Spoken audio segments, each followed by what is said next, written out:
Oke, selamat siang teman-teman semua. Assalamualaikum warahmatullahi wabarakatuh. Kembali lagi di mata kuliah Hukum Lingkungan yang kali ini dengan saya, Pak Fitri. Jadi, saya ini adalah salah satu staf pengajar di bidang studi hukum administrasi negara. Mungkin sudah disampaikan ya di kuliah pertama, dan saya juga salah satu dosen pengampu di mata kuliah Hukum Lingkungan ini. Seperti itu. Jadi, saat ini kita sudah memasuki pertemuan kelima. Ini mengenai penaatan wajib hukum lingkungan yang nanti kita akan fokus ke izin lingkungan sebenarnya. Gitu. Itu mungkin saya mau merecall lagi nih teman-teman terkait dengan capaian pembelajaran dari hukum lingkungan ini. Jadi seperti telah disampaikan di kuliah pertama, kita itu ada dua capaian pembelajaran. Yang pertama itu adalah teman-teman semua sebagai mahasiswa ini diharapkan akan mampu menganalisis bidang hukum khusus, lintas dan juga pengembangannya. Dan yang kedua, diharapkan teman-teman ini akan mampu memilih sikap dan perilaku yang sesuai dengan norma dan etika profesi hukum dalam berkarya maupun dalam kehidupan bersama di masyarakat. Seperti itu. Nah, untuk capaian pembelajarannya sendiri, ini diharapkan nih setelah teman-teman semua menyelesaikan mata kuliah ini, teman-teman dapat menganalisis atau mampu menganalisis prinsip-prinsip hukum lingkungan, instrumen penaatan. Nah, instrumen penaatan ini ada dua nanti dibagi ya teman-teman, ada yang wajib, ada yang ekonomi dan sukarela. Yang sekarang kita akan bahas hari ini adalah yang wajib, seperti itu. Kemudian penyelesaian sengketa, serta berbagai jalur dan instrumen penegakan hukum lingkungan buat menyelesaikan persoalan-persoalan lingkungan hidup yang ada di Indonesia. Selain itu juga diharapkan nih teman-teman mampu menimbang alternatif penegakan dan penaatan hukum lingkungan itu seperti apa ke depannya kalau misalnya ada masalah-masalah terkait dengan perlindungan dan pengelolaan lingkungan hidup seperti itu. Nah, untuk pertemuan kita kali ini, seperti tadi saya sudah sampaikan, kita sudah masuk ke pertemuan kelima. Diharapkan nih teman-teman dapat melakukan klasifikasi atau mengklasifikasi mengenai si penaatan wajib ini. Jadi instrumen penaatan wajib ini apa aja sih sebenarnya yang masuk ke dalam instrumen penaatan wajib ini, seperti itu. Yang mana sebenarnya pada kali ini kita akan fokusnya ke izin lingkungan, seperti itu. Bagaimana sih sebenarnya izin lingkungan ini, bagaimana perkembangannya, prosesnya seperti apa, begitu ya teman-teman. Jadi mungkin tanpa berlama-lama kita mulai saja ya kuliahnya kali ini. Nah, ini analisis risiko kita lewat aja, nggak masalah. Itu bisa dibaca ya. Nah, izin lingkungan ini, izin lingkungan. Jadi sekarang itu namanya persetujuan lingkungan, jadi izin lingkungannya itu udah nggak ada. Nah, ini konsep izin. Kayak tadi saya kan sempat bilang, kalau misalnya di teorihan, izin itu adalah sebenarnya suatu kebolehan dari larangan. Jadi orang sebenarnya nggak boleh melakukan hal tersebut kecuali ada izinnya. Nah, buat hukum administrasi negara sendiri secara material, dia diatur di Undang-Undang Administrasi Pemerintahan. Nomornya nomor 30 tahunnya 2014. Yang bisa teman-teman lihat di sini. Nah, di pasal satunya tentang definisi ini dibilang izin adalah suatu bentuk dari keputusan. Berarti dengan demikian kita harus lihat keputusan dulu tuh apa. Keputusan administrasi pemerintahan bisa juga disebut keputusan tata usaha negara, bisa juga disebut keputusan administrasi negara. Jadi pokoknya nanti kalau ketemu ini sebenarnya sama. Administrasi pemerintahan, tata usaha negara, sama administrasi negara. Sama, dia keputusan yang sama gitu. Di undang-undangnya, pada akhirnya akan disebut keputusan aja. Dia adalah ketetapan tertulis.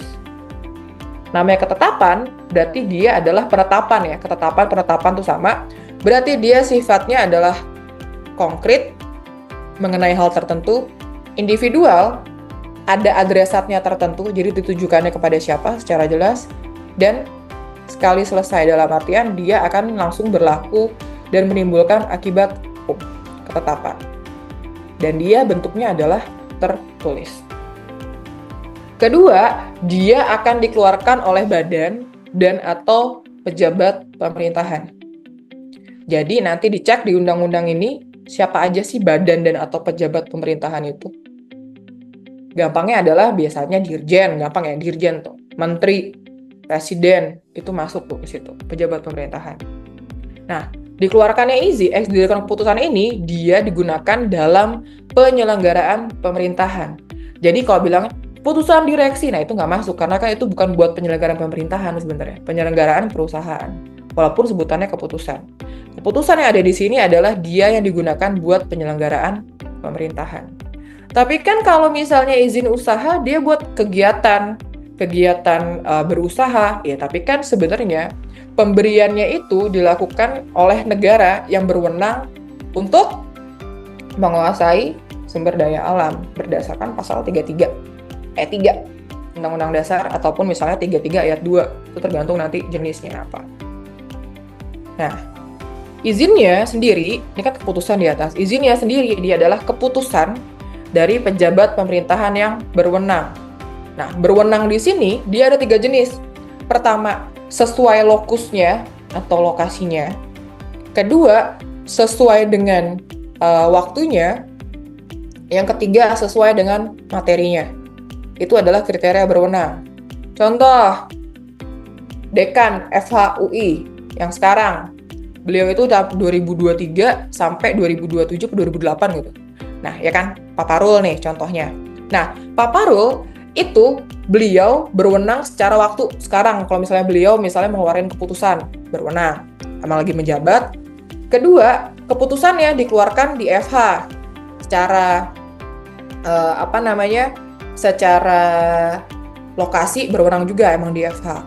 Ketiga, materinya ternyata beliau mengeluarkan keputusan tentang asesmen psikolog di Fakultas Psikologi, nggak berwenang karena itu bukan materinya beliau. Kayak gitu. Atau gampangnya, Menteri Perindustrian ngatur-ngatur masalah kebakaran hutan, itu nggak bisa. Kenapa? Karena itu bukan materinya beliau. Kayak gitu. Ya, jadi ini keputusannya harus dikeluarkan oleh pemerintahan yang berwenang. Kedua, sebagai wujud dari persetujuan. Kalau ada persetujuan, berarti kan sebenarnya ada yang meminta persetujuan tersebut.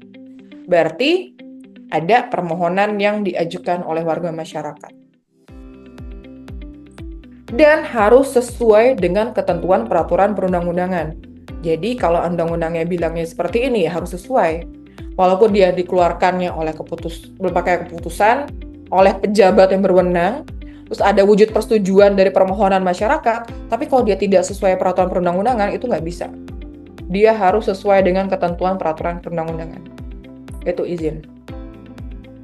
Nah, perizinan berusaha, ini tadi udah sempat ada yang nyebut ya, perizinan berusaha itu kan emang terkenalnya tuh mulai dari OSS yang 2008 ya, OSS awalnya ya, kalau nggak salah ya. 2018 kayaknya, 2018 kayak gitu. Mulai terkenalnya di sini. Nah, ini adalah legalitas yang diberikan kepada pelaku usaha untuk memulai dan menjalankan usaha dan atau kegiatannya. Jadi kalau ada pelaku usaha mau melakukan kegiatan usahanya, itu akan dapat perizinan berusaha. Itu kan muncul dari awal-awal adalah ketika di OSS 2018. Kemenko Perekonomian kalau nggak salah yang megang dulu ya. Kayak gitu. Nih ya, ini konsep izinnya. Nah, di sini ketika kita ngomongin UU-CK, ini ada pergeseran nih. Pergeseran dari yang awalnya izin lingkungan, bergeser jadi perizinan berusaha. Izin lingkungannya udah nggak ada lagi. Maka dari itu, kita harus ngeliat nih di sini. Latar belakang dari si UU-CK-nya ini dalam bidang lingkungan ya. Di sini dibilang sebenarnya latar belakangnya itu adalah untuk memperpendek birokrasi dengan tujuan biar mempermudah proses investasi. Tapi di satu sisi juga tidak mengurangi fungsinya perlindungan lingkungan. Jadi dianggapnya nih kalau dulu setelah ada AMDAL kan dia bisa ngajuin izin lingkungan. Dapat izin lingkungan baru izin usaha kayak gitu kan. Nah ini tuh ribet kayak gitu, lama waktunya, terlalu panjang birokrasinya. Sedangkan investasinya nggak bisa nunggu kayak gitu kan. Tujuannya sih emang buat pelindungan lingkungan, tapi harusnya nggak terlalu panjang, makanya ada UCK. Ya udah dari AMDAL langsung ke perizinan berusaha. AMDAL-nya nanti ada di perizinan berusaha, si izin lingkungannya diintegrasikan ke dalam perizinan berusaha. Jadi satu bundle gitu dia, masuk ke dalamnya. Jadi di perizinan berusaha itu di dalamnya terlampir AMDAL sama izin lingkungannya sebenarnya. Atau gampangnya adalah izin lingkungannya jadi satu, dia terintegrasi ke dalam si perizinan berusahanya. AMDAL-nya nanti akan ada tercantum, jadi dia sebagai lampirannya sebenarnya dari si perizinan berusahanya. Kayak gitu. Nah, di sistem baru ini harus ngelihat namanya risiko. Jadi dia akan dapat jenis izinnya sesuai dengan risikonya. Risiko dari kegiatan si usahanya itu. Apakah dia risikonya rendah, apakah menengah, ataukah tinggi? Nanti kita lihat ya. Kalau menengah, apakah dia menengah rendah atau dia menengah tinggi? Kayak gitu. Nah, selain itu, karena ini bidangnya khusus lingkungan, harus dilihat di PP 22 2021 tentang penyelenggaraan perlindungan lingkungannya. Jadi ini adalah peraturan pelaksana dari UU CK di bagian lingkungan hidup. UU CK kan ada beberapa undang-undang kan di dalamnya yang diubah. Nah, buat lingkungan sendiri, dia selain merujuk PP 5 2021 ini, dia akan ngelihat ke PP 22 2021. Kayak gitu. Coba kita lihat di sini, tadi saya masukin. Ini nanti bisa dibaca aja. Ini ya, tadi awalnya sebanyak ini, kemudian berubah jadi 3. Nah ini izin lingkungan, ini baru saya masukin tadi. Jadi izin lingkungan ini yang lama ya, kayak gini. Kita ngomongin RPPLH. Nah RPPLH ini nanti mohon Mbak dan Mas baca ya, ada di undang-undangnya. Jadi dia sebenarnya rencana buat pengelolaan lingkungannya, RPPLH, kayak gitu. Ya, jadi dari rencana itu kan nanti kan bisa jadi kegiatan usaha apa. Kita mulai dari kegiatan usaha ini aja. Usaha atau kegiatan. Ya kan? Nanti dilihat nih, dia masuknya kriteria apa? Apakah AMDAL atau UKL UPL? Kalau yang tadi itu ya SPPLH, dia sebenarnya nggak wajib izin lingkungan kan? Dia nggak dapat izin lingkungan gitu. Jadi hanya yang AMDAL atau UKL UPL aja. Di sini. Kayak gitu. Ya kan? Nah, ini akan ada dinilai, ini ya versi yang lama ya. Akan ada dinilai oleh komisi berlisensi tadi, si KPA, Komisi Penilai AMDAL. Yang mana kalau AMDALnya sudah oke, dia akan keluar SKK LH buat AMDAL. Jadi kalau dia kriteria wajib AMDAL, dia akan keluar surat keputusan kelayakan lingkungan hidup. Kalau dia wajibnya UKL UPL, dia akan keluarnya adalah rekomendasi UKL UPL. Kayak gitu. Ya. Nah, si SKKLH sama rekomendasi UKL-UPL inilah yang disebut dengan persetujuan lingkungan. Jadi ketika waktu muncul baru-baru UCK dibilang nggak ada izin lingkungan, hanya ada persetujuan. Dari dulu juga ada persetujuan lingkungan. Kayak gitu. Nah, si persetujuan ini yang kemudian digunakan untuk dapat izin lingkungan yang hijau. Kayak gitu. Ya. Nah, namanya izin, dia adalah bentuk dari keputusan. Ya kan? Nanti kita lihat sebelah kiri, kita ke kanan dulu. Nah, izin lingkungan ini, dia yang akan jadi dasar buat mendapatkan izin usaha. Jadi, kalau kayak tadi, mau izin usaha pertambangan, harus ada izin lingkungannya dulu. Kayak gitu. Nah, buat dapat izin lingkungan, berarti dia harus ada AMDAL-nya. AMDAL-nya seperti apa? Yang baik, biar bisa goal di komisi penilai AMDAL-nya. Ya, kayak gitu. Nah, si izin lingkungan ini, kalau bisa kita lihat ke bawah, ini ada di pasal 40 Undang-Undang Lingkungan, bisa dibaca nanti. Dia kan keputusan tata usaha negara. Nah, dia dapat dibatalkan. Tulisannya hanya dibatalkan di pasal 40, tapi itu dimaknainya adalah dapat dibatalkan. Kalau apa? Kalau ada cacat hukum, kalau ada kekeliruan, ada penyalahgunaan, ada ketidakbenaran, pemalsuan data, dokumen, informasi, dan seterusnya bisa dilihat. Kayak gitu. Jadi ini sebenarnya sistemnya seperti ini dulu. Usaha, kegiatan, kemudian ada AMDAL, UKL, UPL, ada persetujuan lingkungannya, entah bentuknya SKKLH, entah bentuknya rekomendasi UKL, UPL, baru keluar izin lingkungan. Nah, izin lingkungan ini yang kemudian digunakan buat dapat izin usaha. Dulu tuh kayak gitu. Nah, yang oranye ini, izin PPLH, ini sebenarnya adalah bukan izin lingkungan, dia adalah izin tambahan, dalam tanda kutip tambahan, dia akan terkait dengan bahan berbahaya beracun atau limbah bahan berbahaya beracun.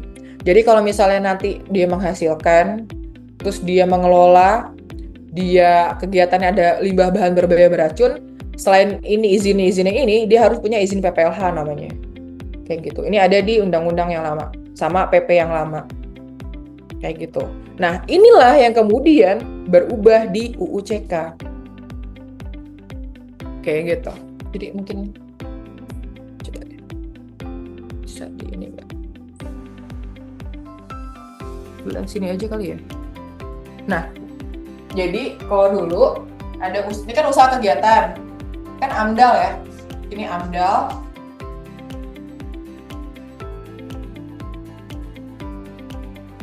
Ini ada usaha kegiatan. Baca nggak kan? Usaha kegiatan harus baca ya. Nah, nanti dia kan akan bikin AMDAL atau UKL-UKL. Ya, AMDAL atau UKL-UKL. Kemudian nanti akan dinilai.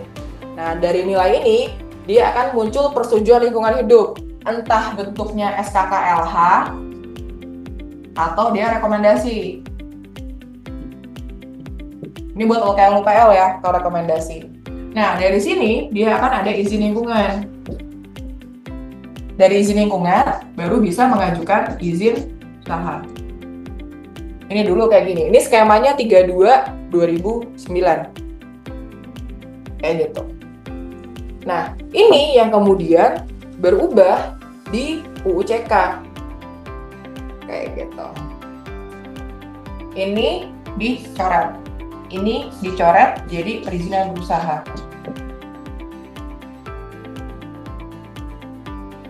Udah kayak gitu, di sini akan ditambah risiko dari si usahanya. Kita lihat ya.